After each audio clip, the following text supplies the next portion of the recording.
But to apply it effectively yourself, you need a way to categorize the different types of uncertainty you face if you treat every single risk exactly the same way. You'll end up paralyzed, right?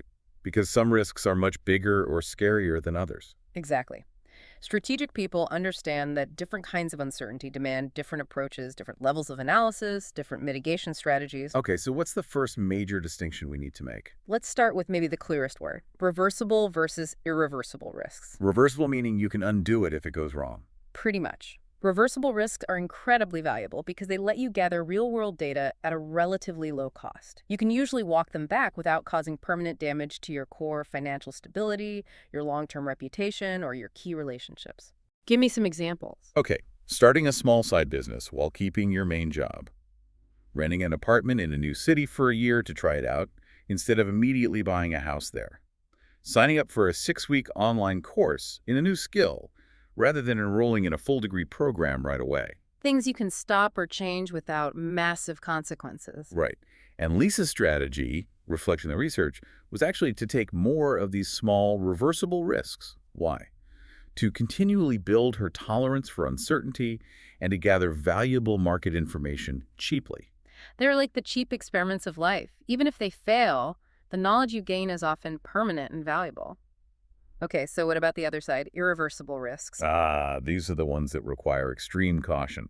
They need to pass the absolute most rigorous systematic assessment before you even consider them. Irreversible risks involve changes that are, well, permanent or incredibly difficult and costly to undo. Like what? The classic examples are things like having children, major health decisions with lifelong consequences, selling your primary residence to pour all the equity into one single, unproven business idea, burning professional bridges in a way that's impossible to repair, taking on massive, potentially bankrupting debt obligations. These are the really big forks in the road. Exactly. The systematic assessor knows these must be minimized.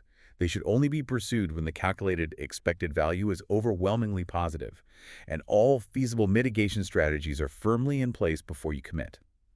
If these go wrong, recovery is incredibly hard. Okay, reversible versus irreversible. What's the next key distinction?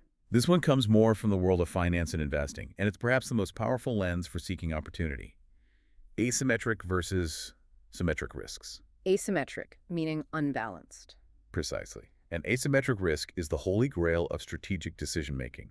It's defined as a risk that has potentially unlimited, or at least massive, upside, but where the potential downside is limited, capped, and known in advance. So big potential win, small potential loss. That's the ideal.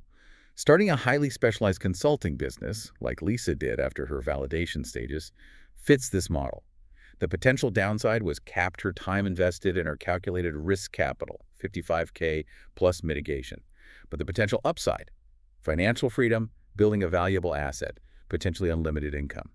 What are some other examples of asymmetric risks people might encounter? Learning a high-demand, highly compensated skill set. The downside is the time and maybe some course fees limited. The potential career upside, exponential returns over decades. Okay. Pursuing a creative side project, like writing a book or developing an app in your spare time, the cost is primarily your time-limited downside.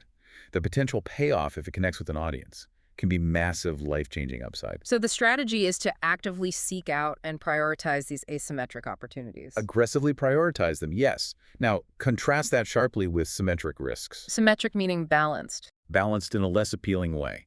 Symmetric risks are those where the potential gains and the potential losses are roughly proportional. If you bet $1,000 on a literal coin flip, you stand to win $1,000 or lose $1,000. It's roughly even. Examples beyond literal gambling. A lot of uninformed short-term stock trading can fall into this category. Speculative investments where the plausible best-case scenario isn't much bigger than the plausible worst-case loss. Basically, situations where the reward doesn't significantly outweigh the risk involved. And why avoid these? They sound tempting, maybe quick wins. They can be tempting, but they tend to just churn your resources, time, money, emotional energy, without offering that potential for exponential growth or major positive trajectory change that asymmetric risks provide. A systematic person generally avoids symmetric risks, unless perhaps purely for a small amount of entertainment value, and focuses their core energy and capital on the asymmetric plays. Got it. Focus where the potential payoff dwarfs the potential loss. Okay, one more categorization. Yes, the distinction between personal versus systematic risks. Personal risks are the ones that are largely controllable by you and specific to your individual choices. Like deciding whether to switch jobs or launch a specific product or move to a new city. Exactly. Those are mostly within your sphere of influence. hmm Systematic risks, on the other hand, are the big, macro-level uncertainties that affect almost everyone in a market or society. Like economic downturns, Yep. recessions.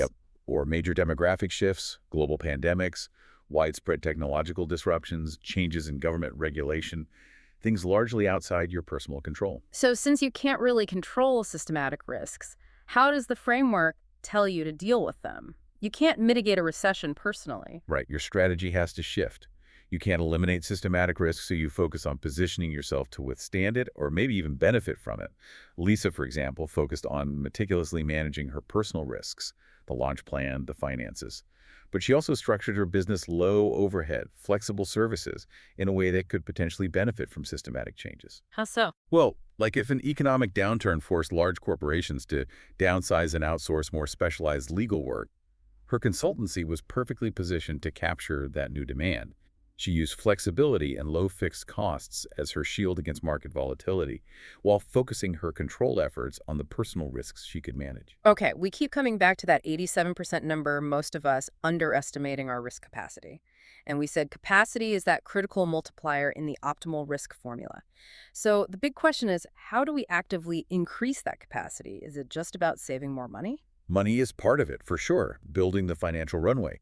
But the sources strongly suggest that risk tolerance, which is a key component of capacity, isn't innate. It's more like a muscle. It's developed gradually through progressive challenges, like physical fitness training. They call this the risk tolerance ladder. That's the concept.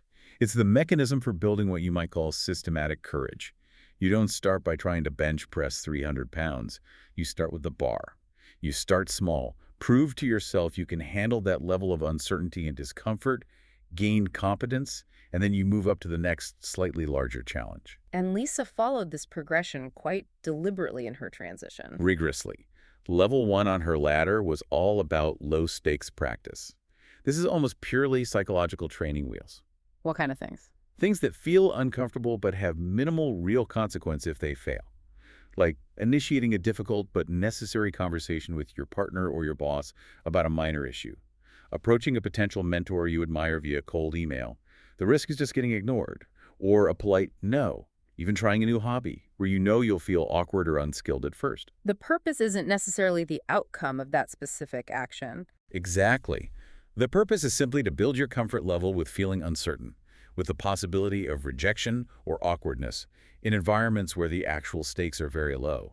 You learn that the discomfort is temporary and that failure is just data, not disaster. Okay, so you build that basic tolerance, then level 2.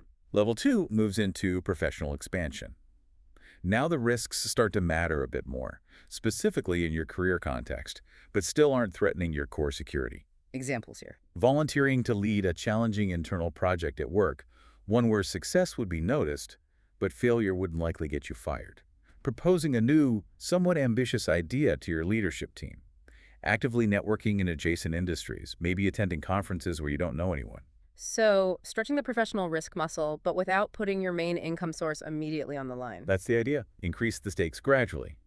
Then, level 3 introduced tangible financial exposure, financial risk exposure. Okay, now money's involved. But again, starting small, she wasn't betting the farm.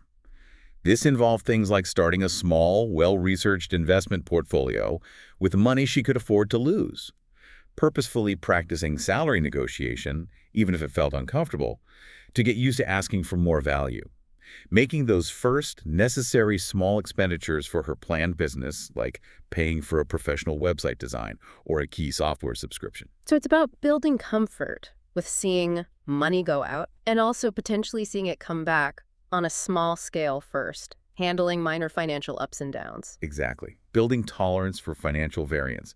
And the cumulative effect of mastering these levels is really important. How so? Because by the time Lisa reached the decision point for level 4, which was career risk integration, actually reducing her corporate hours, actively marketing her services, committing to the full entrepreneurship timeline. That final leap didn't feel nearly as terrifying. Right. because she had systematically proven to herself through the ladder that she could handle rejection and awkwardness, level 1. She could manage complex professional challenges and visibility, level 2. And she could tolerate small-scale financial risks and expenditures, level 3. The full transition wasn't a blind jump anymore. It felt like the next logical, prepared step in her personal growth curriculum. Okay, so you build up this risk tolerance, this capacity. Now you need a way to decide where to actually deploy that hard-won courage and capacity. How do you allocate your resources? That's where the risk-reward optimization matrix comes in. Think of it as a simple 4-quadrant grid for systematically deciding how to allocate your most valuable resources, your time, your capital, your focused energy. Okay, quadrant 1. Quadrant 1 is low risk, low reward. This is your essential foundation, your stability base. It's not exciting, but it's crucial. Maintaining an adequate emergency savings account. Doing routine preventative maintenance on your health or your home. Maybe keeping a portion of your career energy in a secure, predictable job, even if it's not thrilling. Lisa, according to the framework, allocated about 30% of her overall resources here. It provides the stable platform necessary to take calculated risks elsewhere. Okay, the boring but essential stuff. Quadrant 2. Quadrant 2 is arguably the most powerful and often underutilized sweet spot. Low risk, high reward. These are the no-brainers, the obvious wins that mostly require consistency and patience, not huge amounts of courage. Like what? Consistent exercise and healthy eating, low risk, massive long-term health reward. Investing time in strengthening key relationships, reading widely and developing valuable new skills. The downside risk is minimal, but the potential long-term ROI is enormous. Lisa aimed for a significant allocation here, maybe 40%. Makes sense. Maximize these. What about quadrant 3? Quadrant 3 is the danger zone. High risk, low reward. This is where you want your allocation to be effectively zero. Avoid at all costs. Absolutely. This includes things like uninformed gambling, investing in speculative ventures with poor odds and limited upside, getting drawn into toxic relationships, or pointless time-sucking conflicts. If the probability of success is low A&D, the potential reward is trivial or even negative. Just stay away. Simple enough. And finally, quadrant 4. Quadrant 4 is the zone of potentially life-changing moves. High risk, high reward. This is where things like entrepreneurship, major career pivots, significant strategic investments reside. The big swings. Right. Because the potential rewards here are exponential, they absolutely deserve a portion of your allocation, but only after passing that rigorous systematic analysis we've been talking about. They require careful selection and robust mitigation. Lisa allocated maybe the remaining 30% of her resources to these carefully chosen asymmetric big bets, like her consultancy. So this matrix forces a kind of discipline. Before you jump into something big and risky, quadrant 4, you have to ask, is my foundation solid, quadrant 1? Am I maximizing the easy wins, quadrant 2? Am I avoiding the stupid stuff, quadrant 3? Exactly. And then, for those quadrant 4 opportunities, you need to go back to the math to justify the allocation. Let's make that math really concrete again for everyone listening. It's the expected value calculation. Okay, remind us of that formula. Expected value, or EV, is simply probability of success multiplied by the value of that success, minus the probability of failure multiplied by the cost of that failure. Expected value, P success, T failure. It's the ultimate tool against purely emotional decision-making. Let's run a quick hypothetical.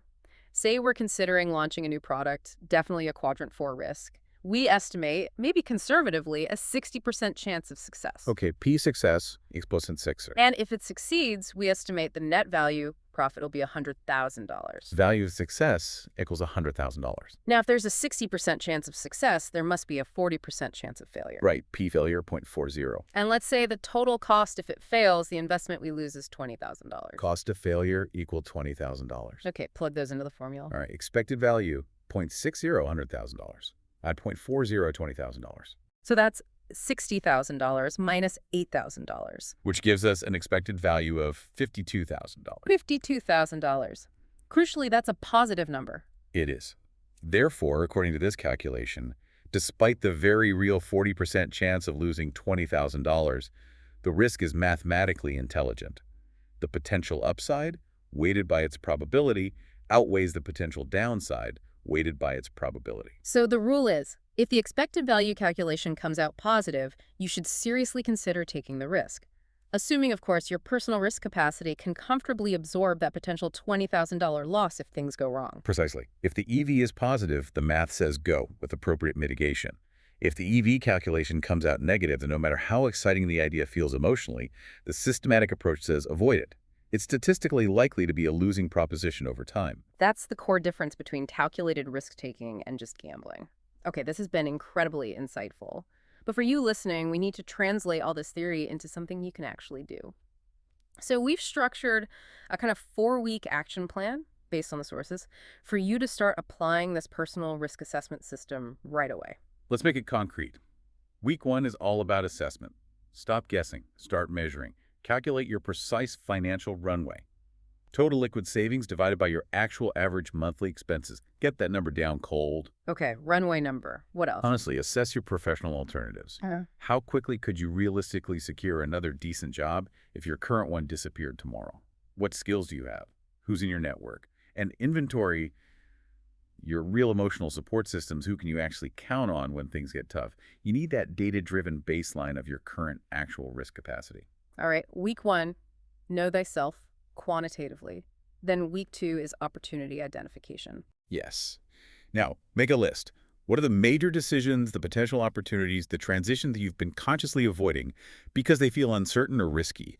Get them out of your head and onto paper. Just list them all out. Then, immediately categorize them using the types we discussed. For each one, ask, is this primarily reversible or irreversible? Is it asymmetric, big upside, limited downside, or symmetric? Filter them. Exactly. Then, pick your top, say 3 asymmetric opportunities, the ones with the best potential payoff structure. And for each of those 3, do the rough expected value calculation. Use conservative, realistic probabilities and costs. Just get a first mathematical estimate. Okay, week 2. Identify and calculate the best bets. What about week 3? Mitigation planning. This is where you move from just calculating the risk to actively managing it. For the top opportunity you identified in week 2, design specific safeguards to lower the potential cost of failure. Just like Lisa did, by cutting expenses and getting that credit line. How can you make the potential landing softer if things don't work out? Brainstorm the safety nets. Yes. And create your own personal progressive exposure plan.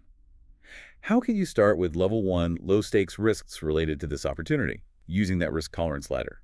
What's the smallest, safest first step you can take to gather data? And crucially, establish clear, predetermined review timelines and decision points for yourself. Okay, week 3. Build the plan, build the safeguards, which leaves week 4, implementation. Time to act, but start small. Take action on those level 1 risks you identified. Send that cold email. Have that slightly awkward conversation. Propose that small new idea at work. Make that first tiny investment related to your bigger goal. Just get the ball rolling. Exactly. And document the results. What happened? What did you learn? How did it feel? If you encountered failure, treat it not as a disaster, but as cheap data that informs your next, slightly larger, systematic step. Adjust your plan based on real-world feedback. So it's an iterative process. Assess, identify, mitigate, implement, and then repeat. Absolutely. This can't be a one-time exercise if you want to make lasting change. Systematic risk managers treat their life and career portfolio like a well-run business, and that requires a regular feedback loop, which means instituting something like a monthly risk review. A monthly check-in on your risk portfolio. Sort of, yeah. Once a month, take stock. Which calculated risks that you took actually paid off? Which ones didn't, and why? Analyze the discrepancies. Did you overestimate the probability of success on that project? Did you underestimate the cost of failure? Were there factors you missed? Learning from experience. Constantly learning and refining your assessment skills. And critically, based on the outcomes, the financial gains or losses, the professional traction you got or didn't get, reevaluate and adjust your overall personal risk capacity score. Has it gone up or down this month? Because your capacity isn't static. If you land a huge new client or pay off a major debt. Your capacity has objectively increased, which might mean you now have the resources and confidence to take on the next, slightly bigger calculated risk that felt out of reach last month. It's a dynamic process of growth. #shagtag outro. That really brings us full circle. The final synthesis here, the core insight from all this research, seems to be that uncertainty isn't this big, scary wall we should just try to avoid our whole lives. No, it's more like a natural resource, something to be measured, assessed, and managed strategically. And by applying that rigor, the rigor you might use for a business investment to your own life decisions, by using math and strategy instead of just gut fear, you gain this incredible ability, the ability to consciously seize the opportunities that can generate those exponential returns. While skillfully sidestepping the foolish, uncalculated risk that can really destroy progress. Professor Brooks's data seems pretty clear on this. The actual size of the life you're able to build seems directly proportional to your ability to systematically assess and then manage uncertainty. You have to build your capacity, understand your capacity, and then make calculated choices based on it. So we have a direct challenge for you listening this week. Go back through week 1 of that action plan. Complete your personal risk capacity assessment. Get those numbers. Then find just one meaningful risk, one opportunity, one decision you've been actively avoiding due to fear or uncertainty. That pitch you haven't made, that move you're contemplating, that difficult conversation you know you need to have. Pick one. And just apply the systematic analysis framework to it. You don't have to leap yet. Just do the calculation. Estimate the probabilities, the rewards, the costs, the expected value. You might be surprised. Often, once the calculation is done, once that emotional projection of catastrophic loss is replaced by objective data, the right decision becomes much clearer. This framework provides the map. And next week, we're going to build directly on this foundation. We'll be diving into the concept of decision hygiene. Why is it that the average person apparently makes something like 35,000 decisions every single day? But maybe only 100 or so of those choices across your entire lifetime will truly determine your trajectory. We'll explore how to identify and focus your energy only on those critical, high-leverage decisions. That sounds essential. Until then, try using the framework we discussed today. Start calculating the life you actually want based on intelligent risks. And remember, the extraordinary people aren't usually the reckless ones. They're the ones who master the art of the intelligent risk. Exactly. This has been The Deep Dive. Thanks for listening, and we'll talk to you next time.